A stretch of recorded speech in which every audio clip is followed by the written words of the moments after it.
هذا القرآن يوحدنا لطريق الخير يوجهنا. السلام علیکم ورحمۃ اللہ وبرکاتہ. الحمد للہ رب العالمین والصلاة والسلام علی سید الانبیاء والمرسلین محمد وآلہ وصحبہ اجمعین. اما بعد، رب اشرح لی صدری ویسر لی امری واحلل عقدۃ من لسانی یفقہوا قولی. سبحانک لا علم لنا الا ما علمتنا انک انت العلیم الحکیم. اللہم صلی علی محمد وعلی آل محمد کما صلیت علی ابراہیم وعلی آل ابراہیم انک حمید مجید. اللہم بارک علی محمد وعلی آل محمد کما بارکت علی ابراہیم وعلی آل ابراہیم انک حمید مجید. پچھلے حدیث کے درس میں ہم لوگوں نے کتاب یہ جو صلاح میں صلاۃ الخوف کو ہم لوگوں نے پڑھا. نماز کا ایک طریقہ جو جنگ کی صورت میں پڑھی جاتی ہے اسے صلاۃ الخوف کہتے ہیں. اس کی تفصیلات کل کے درس میں آئی اور اس میں ہم لوگوں کو معلوم ہوا نماز کی اہمیت اور نماز کی فضیلت اور نماز کسی صورت میں چھوڑا نہیں جا سکتا ہے. ان سب باتوں کو ہم لوگوں نے پچھلے درس میں پڑھا. آج دیکھیے صلاۃ العیدین، عیدین کی نماز کا حکم. اس میں بہت ساری چیزیں ہم لوگوں کو معلوم ہونا چاہیے عیدین کے بارے میں. ابھی چند دنوں کے بعد عید الاضحیٰ، بڑی عید یا بقرہ عید کہیے، وہ آنے والی ہے. تو عید کے بارے میں بھی احکامات معلوم ہو اور اس میں کیا چیزیں سنت ہے، کیا چیزیں اللہ کے نبی کیا کرتے تھے، ہم لوگوں کو کیا چیزیں کرنا چاہیے کیا نہیں کرنا چاہیے، اس کی تفصیلات آئے گی. سب سے پہلے دیکھیے ترمذی شریف کی روایت میں آتا ہے ان عائشہ رضی اللہ عنہا قالت قال رسول اللہ صلی اللہ علیہ وسلم الفطر یوم یفطر الناس والاضحیٰ یوم یضحی الناس. اللہ کے نبی صلی اللہ علیہ وسلم کی پیاری بیوی حضرت عائشہ رضی اللہ تعالی عنہا جو امہات المؤمنین ہیں، ہماری ماں ہیں، وہ بیان فرماتی ہیں کہ عید الفطر اس دن کو کہتے ہیں جس دن لوگ روزہ مکمل کرتے ہیں. روزہ جس دن چھوڑتے ہیں اس دن کو عید الفطر کہا جاتا ہے. اور اسی طرح عید الاضحیٰ وہ دن ہے جس دن لوگ قربانی کرتے ہیں. یعنی عید الفطر، فطر کا دن، اس کا کیا مطلب ہے؟ فطر یعنی روزہ جس دن چھوڑ دیا گیا ہے، اس دن روزہ نہیں ہے، اس دن کو کیا کہا جاتا ہے؟ عید الفطر کہا جاتا ہے. جیسے کہ رمضان کے روزے رکھنے کے بعد جو عید ہم مناتے ہیں اس عید کا نام عید الفطر ہے. عید الفطر کیوں ہے؟ فطر یفطر، یہ عربی کا ایک ورب ہے. اس کے معنی ہے کہ روزے کا چھوڑ دینا، روزہ نہ رکھنا. کیونکہ اس دن روزہ نہیں رکھا جاتا، اس لیے اس دن عید کے طور پر منایا جاتا ہے. تو اس سے معلوم ہوا عید الفطر یعنی وہ دن جس دن خوشی منائی جاتی ہے، جس دن روزہ نہیں رکھا جاتا ہے اس دن کو عید الفطر کہا جاتا ہے. اور عید الاضحیٰ جو ہم لوگ بقرہ عید کہتے ہیں اس کو عربی میں عید الاضحیٰ کہتے ہیں. عید الاضحیٰ یعنی قربانی کی عید. کیوں؟ کیونکہ اس دن قربانی اور اس دن ذبح کیا جاتا ہے، اس دن اللہ کے نام پر جانوروں کو ذبح کیا جاتا ہے اور گوشت تقسیم کی جاتی ہے، خوشیاں منائی جاتی ہے. اس دن کو عید الاضحیٰ کہا جاتا ہے. تو اسلام میں صرف دو ہی عید ہیں، ایک عید الفطر ہے، ایک عید الاضحیٰ ہے. رمضان کے روزے کے مکمل ہونے کے بعد جو عید منائی جاتی ہے اسے عید الفطر کہتے ہیں. اسی طرح سے بقرہ عید جو ہوتی ہے جسے عید الاضحیٰ کہا جاتا ہے، حج کے ایام میں اور ان دنوں میں جو ہم لوگ بقرہ عید، بڑی عید جو مناتے ہیں اس کو عید الاضحیٰ کہا جاتا ہے کیونکہ اس میں قربانی کی جاتی ہے. اس سے معلوم ہوا کہ روزے کے چھوڑنے کے بعد اللہ کی نعمت پر شکر ادا کرنا اور اس پر خوشی منانا، اس دن کو عید کا دن قرار دیا گیا. اور اسی طرح سے قربانی کا دن جس دن اللہ کے نام پر قربانی کی جاتی ہے، قربانی اللہ کے لیے ہے. اس لیے اللہ نے بیان فرمایا لن ینال اللہ لحومها ولا دماؤها ولکن ینالہ التقوی منکم. بے شک اللہ تعالیٰ نہ تمہارے خون کو دیکھتا ہے، یعنی اللہ تک نہ تمہارا خون پہنچتا ہے نہ گوشت پہنچتا ہے، وَلَٰكِن يَنَالُهُ التَّقْوَىٰ مِنْكُمْ، اللہ تعالیٰ تمہارے تقوی کو دیکھتا ہے۔ اب یہ قربانی کا موقع آ رہا ہے، ابھی اکثر لوگ جانور خریدیں گے۔ اب الحمدللہ ایسا ماحول ہو گیا ہے کہ غریب گھرانہ بھی ایک چھوٹی جانور خرید لیتا ہے۔ پہلے زمانے میں قربانی یعنی کوئی بڑے بڑے مالدار ہو تو وہ لوگ خریدتے تھے۔ اب دین کا جذبہ اور دین کا شوق آنے کی وجہ سے وہ لوگ جو مڈل کلاس کے لوگ ہیں، یا اسی طرح سے جو اپنی جمع پونجی میں سے بچا کچا کے ہو سکے تو قربانی کرنے کی کوشش کرتے ہیں۔ لیکن اس میں یہ ایک بات آپ کو معلوم ہونا چاہیے، جو بھی جانور آپ خریدتے ہیں اس کا مقصد اللہ کی رضا ہو،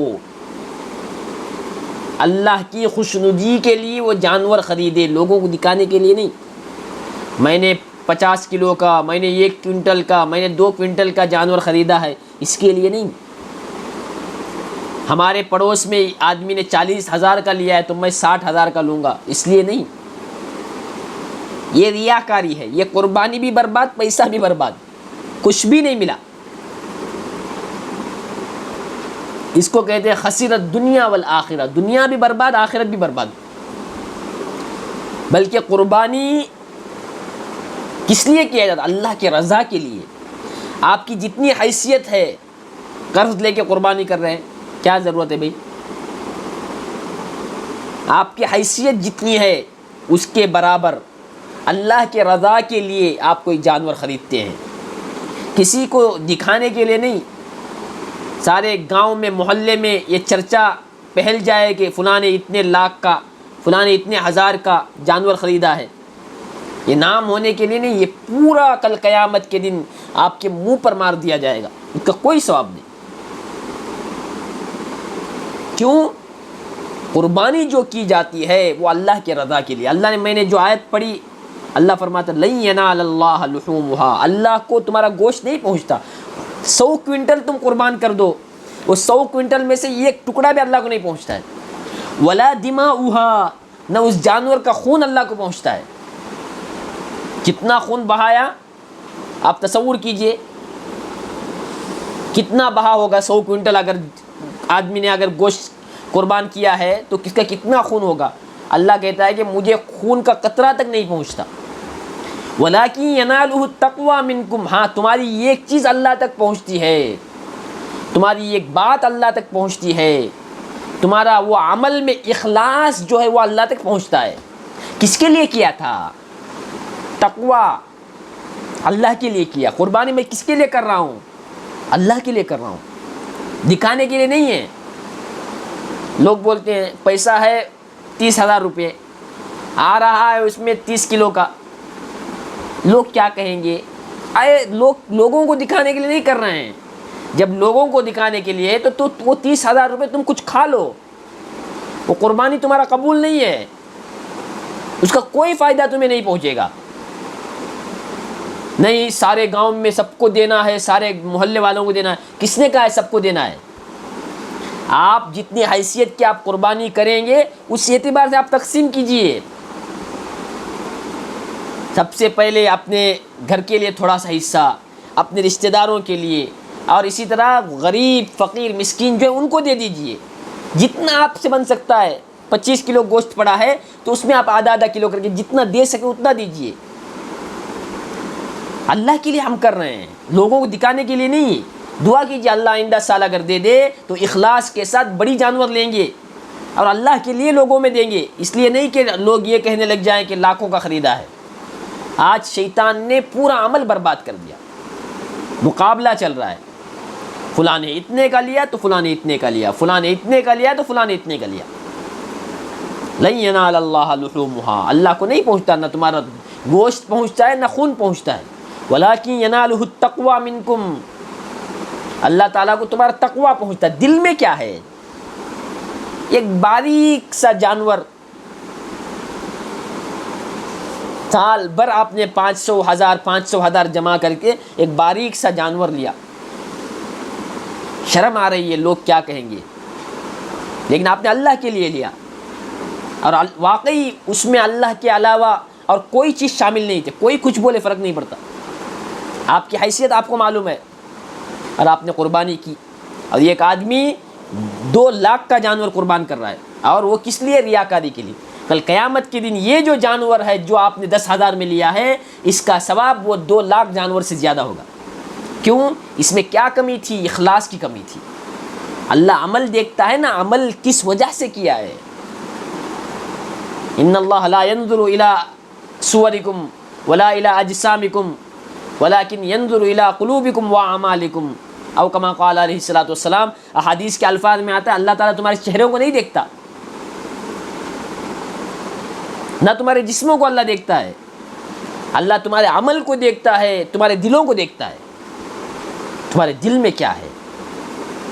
صحابہ جب اللہ کے راستے میں قربان کرنے کا موقع آتا، کچھ چیز دینے کا موقع آتا، تو کچھ بھی نہیں ہوتا تو رات بھر پانی کھینچ کے بہت سارے صحابہ نے 2 ہاتھ میں کھجور، جیسے ہم لوگ ہمارے چھوٹے دور میں تھا سیر، ایک پیمانہ، 2 ہاتھ کھجور، ایک ہاتھ گھر میں، ایک ہاتھ اللہ کے نبی صلی اللہ علیہ وسلم کے لیے۔ اللہ کے نبی نے کہا تھا لاؤ مال جمع کرو، تو صحابہ رات بھر پانی کنویں سے نکال کر یہودی کے باغ کو سینچائی کر کے پانی ڈال کے وہاں 2 ہاتھ کھجور ملا بھر کے، وہ لے کے آئے اللہ کے نبی صلی اللہ علیہ وسلم کے دربار میں۔ منافقین بیٹھے ہوئے تھے ہنس رہے تھے، دیکھو کتنا لے کے آیا ہے، آج جیسے بولتے تھے یہ کتنا کلو کا ہے، یہ کیا ہوگا۔ صحابہ بھی ڈر کے کیا کہیں گے لوگ، اس طرح سے چھپا کے لے کے آ کے ڈالتے ہیں۔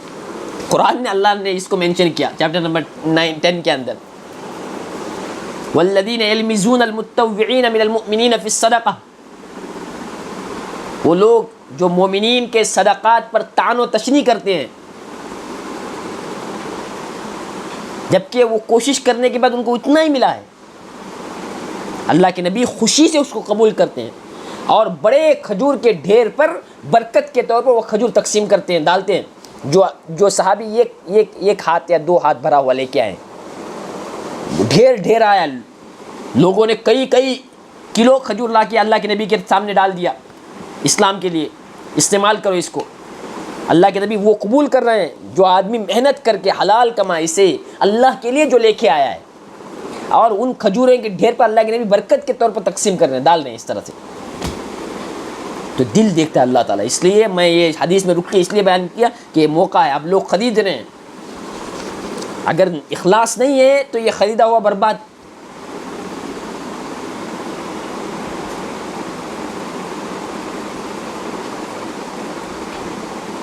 اللہ قرآن بیان فرماتا ہے، کیا تمہیں میں ان لوگوں کے بارے میں نہ بتاؤں جو سب سے خطرناک خسارے میں ہے، برباد ہے۔ الذین ضل سعیہم فی الحیاۃ الدنیا وہم یحسبون انہم یحسنون صنعا، اللہ بیان فرماتے ہیں وہ لوگ جن کی کوششیں برباد ہو گئی اور وہ سوچتے تھے کہ بہت اچھا کام کیا تھا، میں 15 سال سے قربانی کر رہا ہوں اور ہر سال میرا 5 لاکھ سے کم کا گائے نہیں، فخر سے لوگ بولتے ہیں۔ یہ کون ہیں؟ جن کے بارے میں قرآن کہتا ہے اگر اخلاص نہیں، اگر وہ اخلاص سے کر رہا ہے تو اس کو ثواب ملے گا۔ اگر مجھے سیٹھ صاحب کہے، مجھے گاؤں کا بڑا آدمی کہے اس لیے اگر کر رہا ہے، اللہ کہتا ہے کہ یہ وہ لوگ ہیں جن کا سب کچھ برباد ہوا۔ وہم یحسبون، وہ گمان کر رہے ہیں، انہم یحسنون صنعا، کہ انہوں نے بہت زبردست کارنامہ انجام دیا ہے، جبکہ اللہ کے نزدیک اس کی حیثیت، اس کی قیمت رتی برابر نہیں ہے۔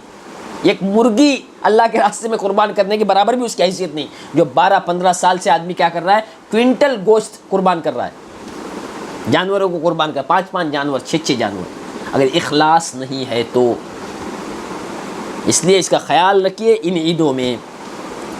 اب دیکھیے ایک اور حدیث، ان ابی عمیر بن انس ابن مالک رضی اللہ عنہ عن عمومۃ له من الصحابة ان ركبا جاءوا فشهدوا انهم راوا الهلال بالامس فامرهم النبي ان يفطروا واذا اصبحوا ان يغدوا الى مصلاهم۔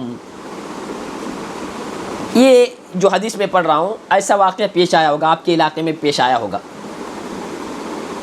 کبھی کبھی چاند نظر نہیں آتا ہے۔ یہ حدیث کا ترجمہ دیکھیے، حضرت ابو عمیر بن انس اپنے ایک صحابی چچا سے روایت کرتے ہیں کہ چند لوگ اللہ کے نبی صلی اللہ علیہ وسلم کے پاس سوار ہو کے آئے، چند لوگ اللہ کے نبی کے پاس آئے سوار ہو کے، اور آ کے انہوں نے کہا کہ کل ہم نے چاند دیکھا تھا.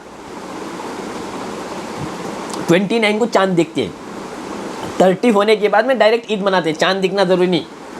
29 جب ہوتا ہے رمضان کا تو چاند دیکھتے ہیں. تو اللہ کے نبی صلی اللہ علیہ وسلم نے بھی اور صحابہ نے بھی چاند دیکھا ہوگا, چاند نظر نہیں آیا. دوسرے دن جب 30واں روزہ رکھے ہوئے تھے سب لوگ, تو یہ گروپ آیا اللہ کے نبی صلی اللہ علیہ وسلم کے پاس. آئے کب آئے؟ دوپہر کے وقت. سنو اچھی طرح, مسئلہ معلوم پڑے گا. دوپہر کے وقت آ کے کہتے ہیں اللہ کے نبی صلی اللہ علیہ وسلم, کل مغرب میں ہم نے چاند دیکھا تھا, کل مغرب میں ہم نے چاند دیکھا تھا. گواہی دی چاند دیکھنے کا, جبکہ ان کو نظر نہیں آیا اور وہ لوگ دیکھے ہیں. وہ لوگ کل نہیں آ پائے. پہلے کی طرح سے, آج کی طرح سے پہلا ماحول نہیں تھا, گاڑی میں بیٹھ کے آگے, رات کا سفر اونٹ پر خچر پہ, وہ سلو چلتا ہے, کیسے آ سکتے ہیں؟ تو یہ دوسرے دن آئے, اللہ کے نبی کو آ کے کہا کہ کل ہم نے چاند دیکھا تھا. تو اللہ کے نبی نے کہا روزہ توڑو, روزہ توڑو. جو 30واں روزہ رکھے ہوئے تھے, اللہ کے نبی صلی اللہ علیہ وسلم کو چاند کی گواہی ملی, تو اللہ کے نبی نے فوراً کہا کہ روزہ توڑ دو. یعنی کل رمضان ختم ہو چکا ہے, ہم لوگوں کو چاند نظر نہیں آیا, آج آ کے مسلمان گواہی دے رہے ہیں کہ ہم نے کل چاند دیکھا تھا. تو اللہ کے نبی نے ان کی گواہی کو قبول کر کے کیا کہا کہ روزہ توڑ دو, اور صبح کل نماز کے لیے کیا کرو, عیدگاہ میں آ جاؤ. تو معلوم ہوا اگر 29 کو چاند دیکھنے کے بعد نظر نہیں آیا اور 30 تاریخ کو کوئی بتا دے, معتبر آدمی بتا دے کہ میں نے کل دیکھا تھا, میں آ نہیں پایا, میں نے دیکھا ہے, میرے بھائی نے دیکھا ہے, ہم آنا چاہتے تھے, فون کرنا چاہتے تھے, فون لگا نہیں, اور بہت کوشش کے بعد صبح ہم آپ کے پاس پہنچے ہیں, اور قاضی ان کے بات کو مانتا ہے, واقعی یہ سچے ہیں, تو قاضی اعلان کرے گا سب لوگ روزہ توڑ دو. اب کیونکہ دوپہر کے بعد وہ آئے تھے نا, عید کا نماز کا وقت جو ہے وہ دوپہر سے پہلے تک ہے. 12 بجے کے بعد عید کے نماز کا وقت نہیں ہے. 11 بجے اگر آتے وہ, اللہ کے نبی تبھی عید کی نماز پڑھاتے تھے. لیکن یہ جو صحابہ آئے ہوئے تھے یہ 12 بجے کے بعد میں آئے تھے, زوال کے بعد بولتے ہیں, 12 بجے کے بعد میں, دوپہر کا وقت شروع ہو گیا, عید کا نماز کا وقت چلا گیا. تو اللہ کے نبی نے کہا ہم عید کی نماز کل پڑھیں گے, کل. تو کیا معلوم پڑا, اگر دوسرے دن کوئی آ کے عید کی گواہی دیتا ہے, چاند دیکھنے کی گواہی دیتا ہے, اور صبح گواہی دیتا ہے, تو اسی دن نماز پڑھیں گے. 8 بجے آ کے بتا دیا تو سب روزہ توڑ دیں گے 8 بجے, اور 9 بجے عید کی نماز پڑھیں گے. 9 بجے آ کے بتا دیا تو سب روزہ توڑیں گے 10 بجے نماز, یعنی وقت تیار ہونے کے لیے. 10 بجے بتا دیا تو فوراً 10:30 بجے جلدی. 11 بجے بتا دیا تو جلدی روزہ توڑ تبھی عید کی نماز پڑھیں گے. اب 12 سے زیادہ ہو گیا تو عید کا وقت ختم ہو گیا. تو اللہ کے نبی نے کہا روزہ تو توڑو گے, روزہ نہیں رکھیں گے, لیکن عید کی نماز ہم لوگ کل پڑھیں گے. اور اللہ کے نبی نے ان کو کہا عیدگاہ آنا. تو اس سے معلوم ہوا عید کی نماز عیدگاہ میں پڑھی جاتی ہے, سنت ہے. اب ہم لوگ مسجد میں پڑھتے ہیں نا, اصل عید کی نماز کہاں پڑھنا سنت ہے معلوم؟ عیدگاہ. آپ نے دیکھا ہوگا اکثر علاقوں میں, بھٹکل میں بھی بڑا عیدگاہ ہے اور بہت ساری جگہ میں عیدگاہ ہے. ادھر وہاں پہ کم ہے. اس علاقے میں کندہ پور, اڑپیا, مینگلور آ جاؤ آپ, اس علاقے میں عیدگاہ بہت کم ہے. یہ سنت کو زندہ کرنا چاہیے, یہ سنت کو زندہ کرنا چاہیے. کہیں پہ عیدگاہ کے لیے کوئی کہہ دے کہ ہم عیدگاہ خریدنا چاہتے ہیں, تو اپنے اعتبار سے آپ تعاون کریں. کون سا عمل کیا کب چلا جائے آپ کے قبر تک اس کا ثواب اور حشر تک اس کا ثواب جاری رہے, سمجھ نہیں سکتے. اس لیے صدقہ جاریہ میں اپنے حیثیت کے اعتبار سے اللہ کے راستے میں دیتے رہنا چاہیے. اور اس میں سب سے بڑا کام جو اس علاقے میں ہونا چاہیے, عیدگاہ. عیدگاہ نے خالی ایک میدان, وہاں عید کی نماز ہوتی ہے, یہ سنت ہے. عیدگاہ, عید کی نماز عیدگاہ میں پڑھی جائے گی. تو اللہ کے نبی صلی اللہ علیہ وسلم نے کیا کہا کہ تم لوگ کل کیا کرو, عیدگاہ میں آ جاؤ, اور وہاں پہ کیا کریں گے, عید کی نماز پڑھیں گے. تو اس سے معلوم ہوا اگر چاند دوسرے دن کوئی کہہ دے کہ چاند نظر آیا ہے, تب ہم لوگ روزہ توڑیں گے. روزہ توڑ کے اگر وقت ہے تو اسی وقت میں نماز پڑھیں گے. صبح 7 بجے فجر کے بعد کسی نے کہہ دیا تو 9 بجے جماعت کریں گے انشاءاللہ, اعلان کر دو, یا 10 بجے یا 11 بجے. اور 12 کے بعد میں اگر ہو گیا تو عید کا وقت ختم ہو گیا نماز کا, تو کل انشاءاللہ عید کی نماز پڑھی جائے گی. تو اس لیے اس کا خیال رکھنا چاہیے. ایسا ہوتا ہے, ایسا بہت موقع پہ ہوا ہے. ایک دو موقع میں ہم نے بہت موقع پر مسائل کو سنا بھی ہے، اس کا جواب بھی دیا ہے۔ اب دیکھیے ایک اور بات، اس کے بعد کل پڑھیں گے، عید الفطر جو ہے، بقرہ عید نہیں، چھوٹی عید، رمضان کے بعد جو عید آتی ہے، اس کے نماز کو جاتے وقت سنت یہ ہے کہ کھجور کھا کے جانا۔ عورتیں اگر انتظام ہے جا رہی ہیں تو آپ لوگ بھی، یا آپ کے گھر میں بچے ہیں، آپ کے شوہر ہیں، آپ کے بھائی ہیں جو نماز کو جا رہے ہیں، سنت یہ ہے کہ کھجور کھلا کے بھیجنا۔ 1 کھجور، 3 کھجور، 5 کھجور، 7 کھجور، اس اعتبار سے طاق عدد بولتے ہیں، یہ وطر عدد بولتے ہیں۔ کیا بولتے ہیں؟ وطر عدد۔ وطر یعنی 1، 3، 5، 7، 9، اس طرح سے۔ کیسے ڈبل کریں گے تو وہ کٹنا نہیں چاہیے، 1 کے بعد 3، 3 کریں گے تو 1.5 ہوتا ہے، 1.5 نہیں ہونا، ایسا تعداد، اسے بولتے ہیں کیا؟ وطر۔ وطر بولے تو جو تقسیم نہیں ہوتا ہے، 3 دیکھو، 3 کو تقسیم کرنا ہے تو آدھا کرنا پڑے گا، یہ غلط ہے۔ 5 کو تقسیم کرنا پڑے گا، اب ہم جب کیا کرتے ہیں، ڈیوائیڈ کرتے ہیں 5 کو، 2.5 بنتا ہے۔ برابر برابر تقسیم ہونے والے عدد نہیں ہونے چاہیے۔ 2، 4 دیکھو، 4 کو 2 2 میں تقسیم کر سکتے ہیں، 6 کو 3 3 میں تقسیم کر سکتے ہیں، 8 کو 4 4 میں تقسیم کر سکتے ہیں، 10 کو 5 5 میں تقسیم کر سکتے ہیں، ڈیوائیڈ کر سکتے ہیں۔ ڈیوائیڈ کرنے میں وہ برابر سے کیا ہونا نہیں چاہیے، ڈیوائیڈ نہیں ہونا چاہیے، تقسیم نہیں ہونا چاہیے۔ یعنی مطلب آپ سمجھیے، 1 کھجور کھانا، 1 نہیں تو 3 کھاؤ، 3 نہیں تو 4 نہیں کھانا، 5 کھاؤ، 7 کھاؤ، 9 کھاؤ، 11 کھاؤ، اس طرح سے۔ آپ 1 کھائیے یا 3، بچوں کو جاتے وقت 1 کھجور کھلا کے بولنا۔ جبھی بھی چھوٹی عید ہو، رمضان کے بعد والی جو عید آتی ہے، اس میں اللہ کے نبی کی سنت یہ ہے کہ نماز سے پہلے کھجور کھا کے جاتے تھے۔ کھجور نہیں ہے کوئی میٹھی چیز، کچھ بھی نہیں ہے، چاکلیٹ کھلا دو، کچھ بھی نہیں ہے، جاتے ہو منہ میں 1 چمچ شکر، اس سے بہتر گڑ، کچھ تو کچھ میٹھی چیز کھلانا۔ اور اس میں بہتر اگر کھجور نہیں تو آپ گھر میں شیر خورما بنا دیں، اس کو کھانے سے پہلے کہو کہ سنت ہے اللہ کے نبی کی۔ اللہ تعالیٰ دیکھو بچوں کے اور آپ کے مردوں کے زندگی میں اللہ تعالیٰ کیسے ایمان لاتا ہے۔ دیکھو آپ عورتیں، آپ کی ذمہ داری ہے ان کو دین پر لانا، اس کا برکت آپ دیکھیں گے۔ یہ سب سنت چیزیں ہیں۔ اور ابھی جو عید آ رہا ہے ہمارا جو بڑا عید، اس میں کچھ بھی نہیں کھانا، نماز کے بعد کھانا سنت ہے۔ اکثر کیا کرتے ہیں ہمارے یہاں، ناشتہ کر کے رکھ دیتے ہیں، بڑے عید میں بھی نماز پہ جانے سے پہلے ناشتہ، چائے، کچھ بھی نہیں، نماز پڑھ کے آگے کھانا سنت ہے۔ کھجور بھی نہیں کھائیں گے، میٹھی چیز بھی نہیں کھائیں گے، کچھ بھی نہیں کھائیں گے۔ رمضان میں جو عید ہے اس میں نماز سے پہلے میٹھی چیز کھانا سنت۔ یہ بقرہ عید جو بڑی عید آ رہی ہے، اس میں نماز کے بعد آ کے کھائیں گے۔ اللہ کے نبی صلی اللہ علیہ وسلم بعد کھاتے تھے، نماز سے پہلے مسجد میں جاتے وقت کچھ بھی کھائے بغیر جانا سنت ہے۔ تو یہ 2 سنتوں کو یاد رکھیے، یہ اللہ کے نبی صلی اللہ علیہ وسلم کی سنت ہے۔ دیکھیے حضرت انس رضی اللہ تعالیٰ عنہ بیان فرماتے ہیں، اللہ کے نبی صلی اللہ علیہ وسلم عید الفطر کے لیے نکلنے سے پہلے کچھ کھجوریں کھایا کرتے تھے، وہ بھی طاق عدد میں کھاتے تھے۔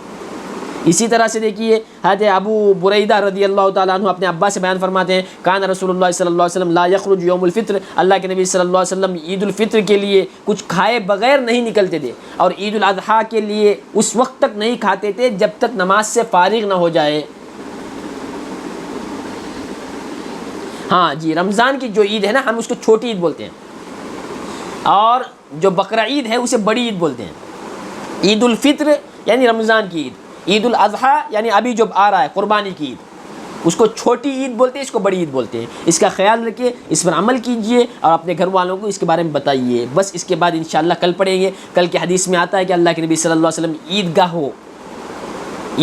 گاہ جہاں جا کے نماز پڑھتے ہیں، وہاں اللہ کے نبی نے عورتوں کو جانے کے لیے، حیض والی عورتیں، جوان عورتیں، ان سب کو اللہ کے نبی صلی اللہ علیہ وسلم نے کہا کہ ان کو بھی لے کے آؤ نماز کے لیے۔ اس کے بارے میں کل تفصیل سے بات آئے گی، کیا اس کا حکم ہے، کس طرح سے آنا ہے، وہ سب چیزیں بیان کی جائے گی۔ اور عید کے نماز میں خطبہ کب ہوگا، اور اسی طرح سے نماز کے بعد خطبہ ہوگا، نماز سے پہلے سنت ہے یا نہیں ہے، اس کے بعد کیا ہے، یہ سب تفصیلات انشاءاللہ کل کے درس میں آئے گی۔ السلام علیکم ورحمۃ اللہ وبرکاتہ۔